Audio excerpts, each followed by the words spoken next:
Hello there and welcome back to another review. So here we go for the sequel to No Retreat, No Surrender. No Retreat, No Surrender 2 Raging Thunder, or is it sometimes it's just known as simply Raging Thunder.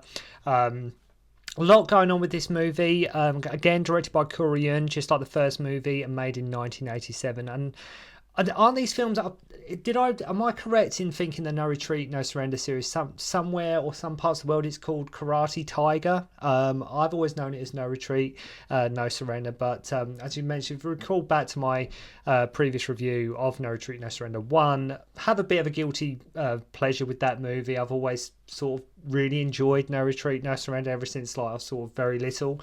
So we'll be getting into the sequel today. Anyway, this film, as you probably guessed, is totally unrelated to the first movie. There's no Van Damme, no Kurt McKinney, no characters from the previous one. It's a new setting, it's a new story, and I think the reasons why McKinney and Van Damme didn't return was something to do, I think, a lot where the film is shot. I think it was largely to do with safety concerns and things like that, because this is a very, very, very different movie from the first movie. I'd say this being in like sort of the Cambodian jungle.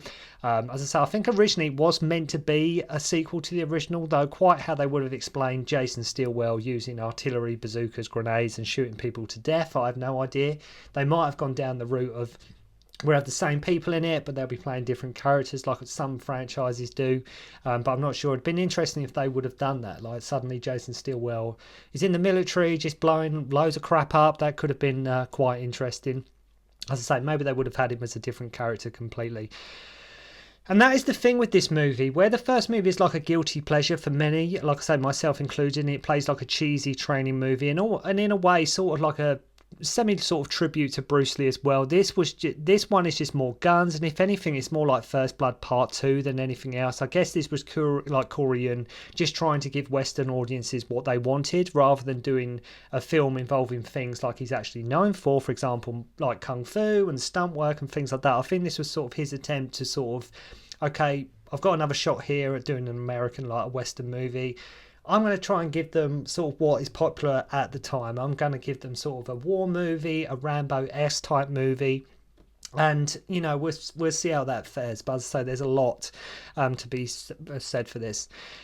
Now, I remember, me and my friend renting this from our local video store, and we were so looking forward to it because, as I say, we were about 11, 12 years old at the time. We loved the first one. We were big into Bruce Lee at the time. We're like, No Retreat, No Surrender was sort of like a...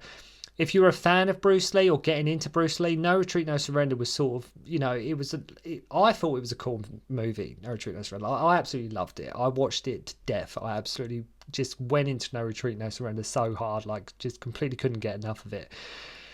But we rented this and we were so looking forward to it. As I say, we loved the first movie. I mean, especially when, like I say, when you're growing up and you've got people like Cynthia Rothrock on board, we got Hwang Jang-lee involved with this, you know, so you thought, Christ, you know, if you've got them people involved, it's got to be better than the first one. These people, you know, if we got Cynthia Rothrock in, we got Hwang Jang-lee, and, you know, they got two well-known martial arts stars involved, but oh man, how quickly disappointment suddenly sets in. How quickly...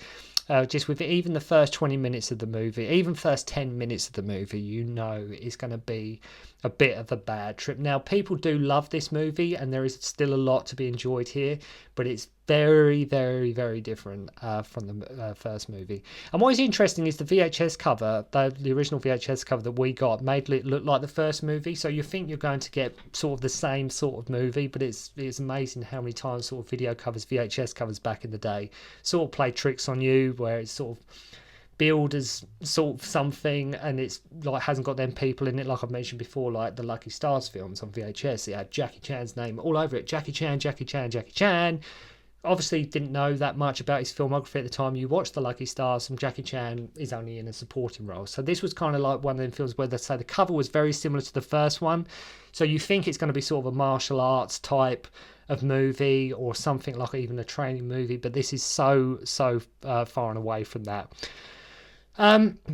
So we have Roy Horan quite heavily involved with this movie. He has sort of a brief cameo. I think he produced, and I think he has something to do with the story as well. Our lead here is played by Loren Avedon, who is like a Taekwondo guy who went on to appear in the third movie as well, and King of King Boxers, which is sometimes known as the fourth movie, and I believe he has something to do with Baywatch as well in the early 90s. Correct me if I'm wrong, but I think he definitely had something to do with Baywatch. Now, I'm not saying the movie is god-awful, and this movie here is about as 80s action as you could possibly get. It really is in that kind of mould. And the film does really benefit from like Corey Yun's direction. We all know the guy can do action. And like I say, that's why they got him to do like the Transporter movies, that he was hired to direct the Dead or Alive, movie adaptation. And I also do and I do believe next to like say Jackie Chan and Sammo, Corey Yuen is up there as like sort of one of the most important action choreographers that has ever come out of Hong Kong. I mean, people look at Jackie Chan, Sammo, but Corey Yuen, he's up there. He's one of the guys. Corey Yuen, he's definitely. He's got great filmography. There's loads of classic movies that he's directed. There's classic movies that he's choreographed, and as I say, he's definitely up there. But No Retreat, No Surrender 2, Raging Thunder, yes, the cheese factor is high. Yes, the budget is low, and what is great about this movie is it's almost like a bit of a bygone era where they just don't make films like this anymore, where it's just daft, silly fun, where you can just sort of switch your brain off and just enjoy. I mean, like I say, no CGI, no green screen, all like real explosions, real stuff, cheesy one-liners. But when I say the film's bad, that's also part of its charm. That's also part of the charm of like movies from that era, just how cheesy they are, and sometimes how the plot just jumps from this to that, and just everything. So the film opens with these people blindfolded and tied to poles who get shot by Hwang Jang-lee's men, and right away you were like, yep, this is going to have nothing to do with the first movie. This is going to have nothing to do. If you remember, imagine if this was like a sort of a follow-on. It ends with Jason being Ivan the Russian at the end of the first movie. Straight away we're watching Hwang Jang-lee's men brutally execute, basically kill these people in very brutal fashion, and it's like, this is a different movie completely. Then we cut to Cynthia Rothrock as Terry beating the crap out of this guy in the ring, and correct me if I'm wrong, but I think our character in this was originally, or was the original inspiration for Sonya Blade from Mortal Kombat. Again, could be wrong. Everything I say, I could be totally wrong, but I did read or heard somewhere that Cynthia Rothrock's character of Terry in this movie was the original inspiration for Sonya Blade in Mortal Kombat. Scott Wilde, our lead, turns up, and I love how he has a chip on his shoulder right away. He's like, what's your problem, lady? I wasn't asking you. And he is looking for his friend Max. So he's a bit cocky, and before you know it, he's in the ring with one of the TIE fighters, and he beats the guy. Cynthia's like, what do you want with that bag of foul wind? So the one-liners and everything, but as I say, this guy, our lead, he's got a chip on his nothing to take anything away from Loren Avedon. Talking of the character himself, but he seems like he looks for trouble all the time. Don't get me wrong, like the trouble does find him, but he's like, what's your problem, lady? I wasn't talking at you. Like, he's rude straight away. So Scott stays at this hotel, which is sort of like a brothel as well, it seems. Like I said, all shot on location in Cambodia, Thailand. And he phones his rich fiancée, Su Lin, and they meet for dinner. And it's like, hang on, hasn't he just arrived in the country? And his girlfriend's like right there. How can he have a girlfriend already, like, straight away? It's like the first movie when Jason moves to Seattle and he's dating this girl Kelly as soon as he gets there, which I didn't sort of understand. So they go to this restaurant. On the menu is like locusts, iguanas and tiger balls. And as I say, she is rich and her dad is loaded. So Scott's done okay for himself, okay? He hasn't, he's doing okay. They get drunk and he takes her back to his cheapy, shoddy, like, brothel hotel. They make love and she is like, my dad makes a lot of money and travels in high circles. And you think, okay, if that's the case, you think he might have helped your boyfriend maybe spring for a new, just a bit of a better class sort of hotel room rather than sort of in this, like, sort of squat that's also sort of a hotel but sort of a brothel at the same time.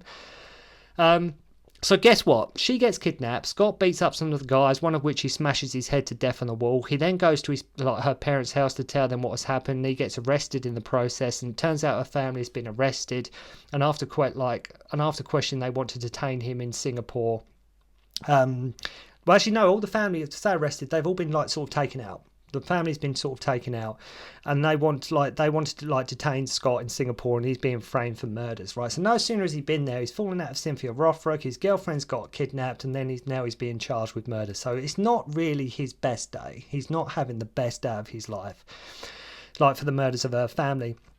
And this is where we see Roy Horan in a brief cameo. Avedon is a fine martial artist and knows his stuff. His acting, it's okay. It's passable. It's, it does the job. But this kind of movie, you're not here necessarily for the acting, so we'll cut him some slack there. So, as I say, he's been arrested. He's being charged for murder. His girlfriend's been kidnapped. He's, as I say, he's looking for Mac. He can't find Mac. It's just all going on, right? So, and he's literally only been there what seems like 5 minutes.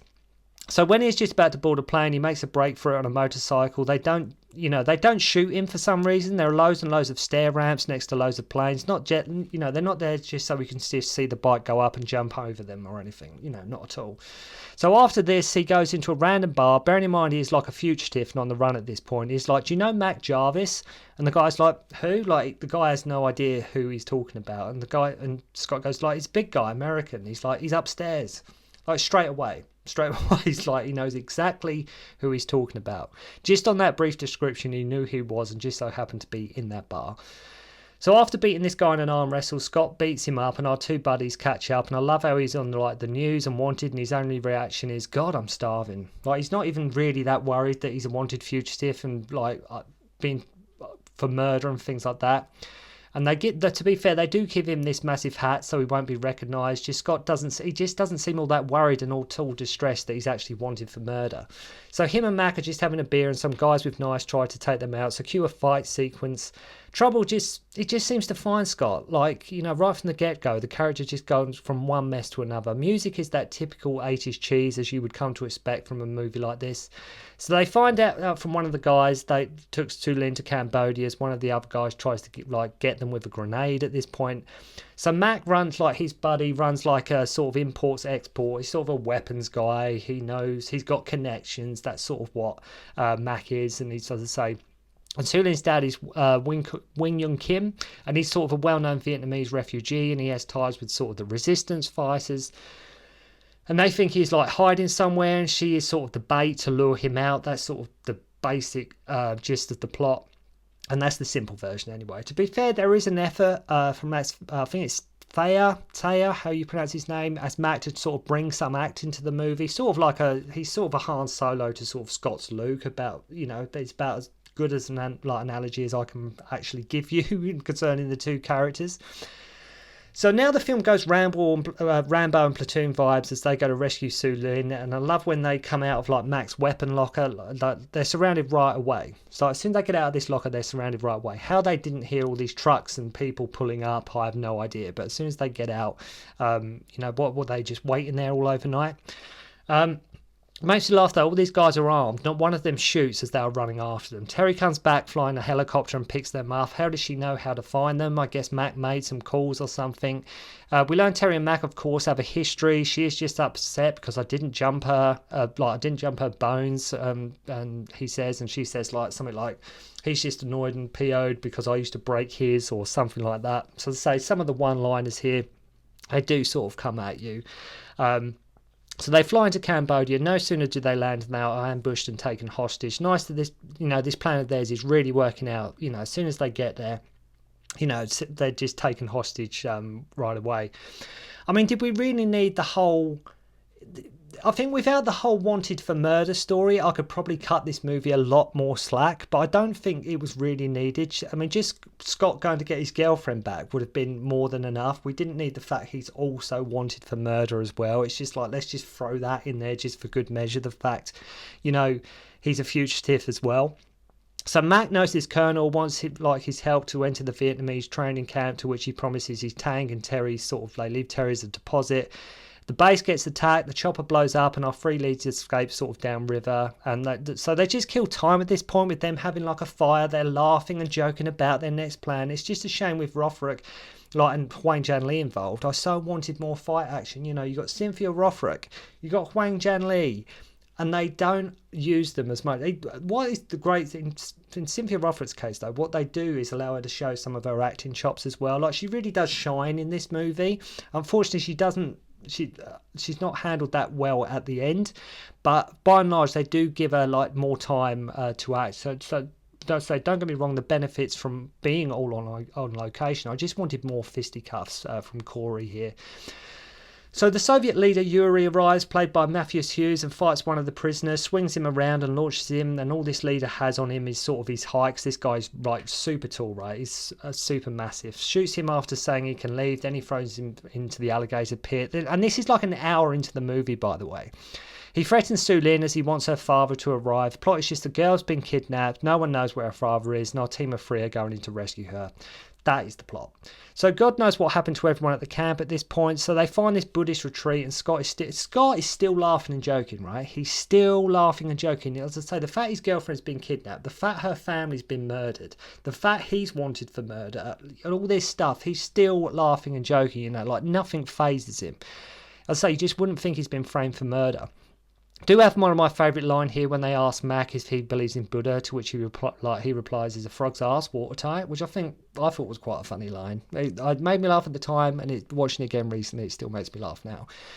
So you think, okay, these guys seem trustworthy, but no, these monks are using like netting and ropes to tie them up. Scott and Mac doing all these flips. One of the monks pulls out a gun. Then they're getting shot at. All the while we have this cheesy 80s soundtrack going on. And it's just Rambo at this point. It's basically the only way I can describe it. It's just Rambo done by Yuen. That's the only way to look at it. You know, Rambo was big at the time, so, you know, that's sort of what this channel's. Terry gets kidnapped, and the Vietnamese army just use like a rocket launcher to get rid of Mac and Scott, and they find the real monks tied up. Worth noting though, the action is better and faster than most Western movies that were actually happening at the time, especially movies of sort of this kind of genre. So to say, the action and everything, it does deliver, but it's not, you couldn't say it's a kung fu movie, because it's not. It's an action movie, definitely, but it's not a kung fu movie, and there are fights in it, but nothing sort of that you take on and you remember forever. There's nothing overly memorable about this movie, but it's still sort of an enjoyable 80s sort of cheesy ride, nonetheless. It's just, I'd say, even at this point, we haven't had a single, I would say, memorable action scene. Though it's cool to see Cynthia and Hwang briefly go toe-to-toe. We have a long scene of Scott and Matt climbing this waterfall, and I do like at the top, Scott says another great line, "These back roads are a bitch," which I thought was quite funny.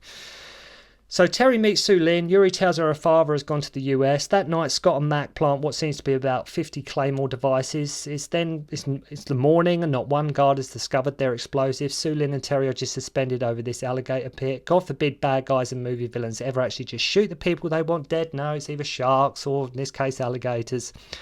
Note as well that when Su Lin screams here, she sounds very reminiscent of a seagull. If you have seen this movie, she does sound exceptionally like a seagull. Scott shoots these targets to activate these machine guns that had set up, and suddenly now all the bad guys start falling over on their tripwires and detonating more explosives. Not before, not the night before, not the morning, but they do it right at this point.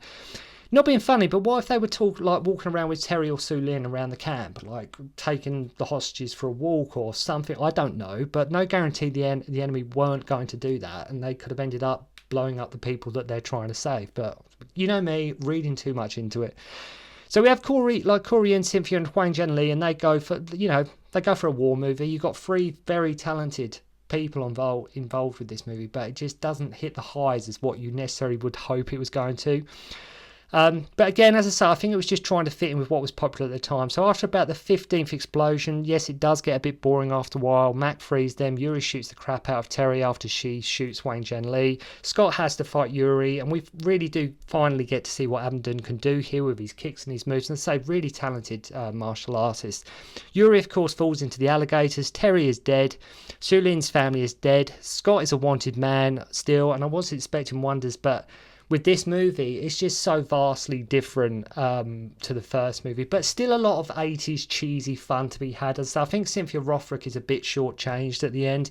I think they definitely could have used Hwang Jang-lee more throughout the movie. I don't think you could have just got rid of the Yuri character altogether and just had Hwang Jang-lee as the villain. It's nice to see Roy Horan, who was very much involved with this movie, having a brief sort of cameo. And so I think he had so much to do with the story, but very different from the first one. Still a lot of 80s cheese, as I say. If you like your war movies, your explosions, and you like loads of like cheesy one-liners, not much fighting in this movie, a little bit of a scuffle at the end, but it's still worth checking out. And as I say, if you're a fan of the No Retreat, No Surrender movies, let me know what your favourite one is. So thank you very much indeed for watching. I won't keep you much longer. I hope you enjoyed the review, and I'll see you again soon. Concentrate on the finger or you will miss all that heavenly glory.